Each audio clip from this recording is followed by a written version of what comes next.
Guys চন্দননগরে Jagaddhatri পুজো শেষ হয়ে যাওয়ার পর কিন্তু একটু থমথমে হয়ে গেছিলো। আর রিসরায় কিন্তু এখনও কিন্তু জগদ্ধাত্রী পুজো চলছে গাইস, দেখতে পাচ্ছ। আর আমি কিন্তু এখন আছি রিসরার খুবই একটা জনপ্রিয় ক্লাবের মানে মণ্ডপের সামনে যাচ্ছি, ঠিক আছে। তো আজকে তোমাদের সঙ্গে রিসরার জগদ্ধাত্রী পুজো আমি শেয়ার করব, তো চলো।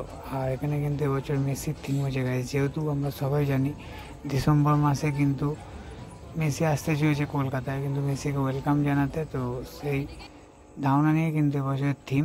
আর দেখতে পাচ্ছ আমরা কিন্তু এই মুহূর্তে মণ্ডপের সামনে চলে এসেছি। আর খুবই সুন্দর কিন্তু লাগছে গাইস, দেখতে পাচ্ছ মেসি কিন্তু সামনে দাঁড়িয়ে রয়েছে। আর এটা হচ্ছে কিন্তু বাইরের অংশটা। আর আস্তে আস্তে আমরা কিন্তু আর ভেতরে প্রবেশ করব, আর তোমাদেরকে দেখাবো যে আরও ভেতরে কতটা কি কাজ করা হয়েছে। আর মাকেও দেখাবো, ঠিক আছে, মায়েরও দর্শন করাবো। তো চলো আস্তে আস্তে আমরা যাচ্ছি। আর গাইস তো চলো এবার আস্তে আস্তে আমরা ভেতরটা প্রবেশ করি।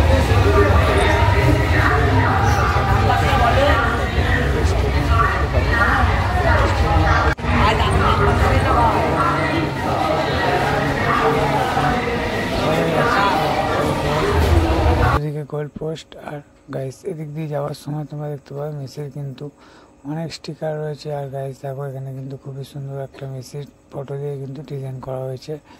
আর দেখো গাইস এখানে কিন্তু মারাদোনার একটি স্টিকারিং করা হয়েছে। আর গোল্ডেন বুট রয়েছে, ঠিক আছে, আরও কাপ রয়েছে, খুবই কিন্তু সুন্দর লাগছে।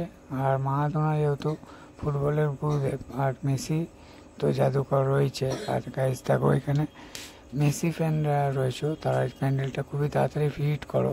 দেখো এখানে কিন্তু সমস্ত জার্সি আর অনেক কিছু কিন্তু চারিদিকে কিন্তু রাখা রয়েছে। আর এখানে বসে রয়েছেন গুরুদেব, দেখতে পাচ্ছ, ঠিক আছে, খুবই কিন্তু সুন্দর লাগছে। অবিকল দেখতে পাচ্ছ, অবিকল কিন্তু অরিজিনাল লাগছে, ঠিক আছে, পুরো হুবাহু কিন্তু মেসি জানা।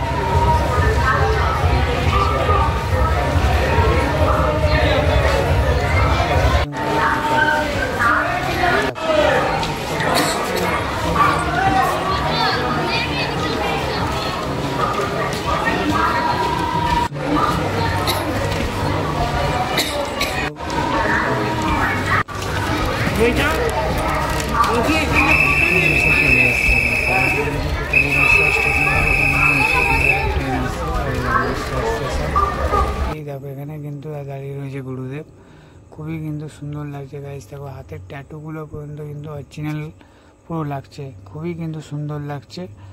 আর মেসি যেহেতু কলকাতায় আসতে চলেছে খুবই তাড়াতাড়ি, তো অপেক্ষায় থাকবো আমরা তার জন্য। আর গাইস আজকের জন্য এইটুখানি। আর মেসি ফ্যান কারা কারা আছে অবশ্যই আমাকে কমেন্ট করে জানাবো।